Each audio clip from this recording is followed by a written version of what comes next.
By the year 2040, dozens of nations have committed to a total transition toward electric vehicles and renewable power. It is an ambitious attempt to build a zero-emission future.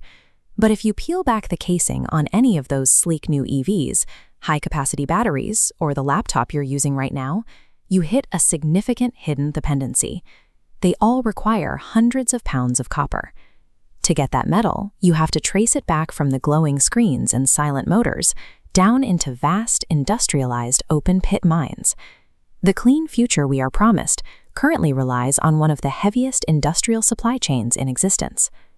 One major node in that global supply chain was the Sterlite Copper Plant, located in Thoothukudi, a coastal city in southern Tamil Nadu. The world's demand for copper is at an all-time high, making this operation incredibly lucrative. Yet the state government and the courts ordered this entire facility to be completely shut down. Why would a government forcibly close a factory producing the exact raw material the world says it needs to build a greener world? Because for the people living in the shadow of its smokestacks, the side effects of production had become a cost they were no longer willing to pay. Turning raw copper concentrate into usable metal requires aggressive physical force. The ore is fed into industrial grinders and crushers, then heated in furnaces operating at staggering temperatures. The primary chemical by constant release of sulfur dioxide into the air. The gases emitted during this specific phase of smelting are incredibly volatile, with concentrations that are 91 to 99% poisonous to biological life. The basic chemistry of copper production means you cannot isolate the clean, finished metal without generating a high volume of toxic waste at the source. In Thoothukudi, the environmental degradation began showing up early. By 1992, there were already reports of water contamination creeping into the fragile ecosystem of the nearby Gulf of Mannar. Over the next decade, the physical toll on the community compounded.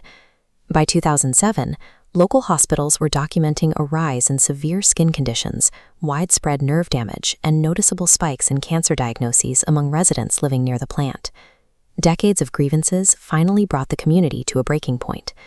On May 28th, a large crowd gathered for a peaceful demonstration and day of mourning, demanding accountability. The situation escalated into tragedy when police resorted to firing live ammunition directly into the unarmed crowd, resulting in multiple deaths. The brutality of the incident drew direct condemnation from the United Nations and intense international scrutiny.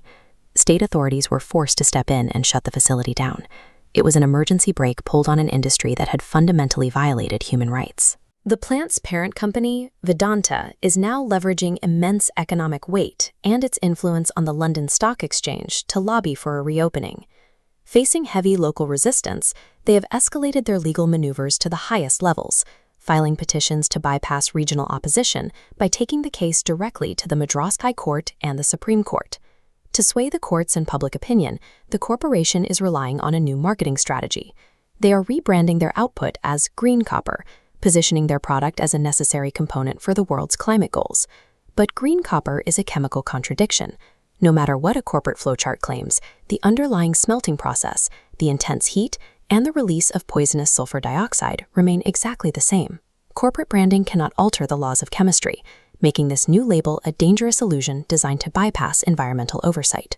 The legal standoff in Thoothukudi connects directly to the laptop on your desk, the smartphone in your hand, and the 2040 clean energy mandates driving the global economy. Every piece of clean technology currently carries an invisible debt that must be paid at the source of extraction. True environmental progress is impossible to achieve if its foundation requires poisoning local communities and obscuring the truth with a marketing label.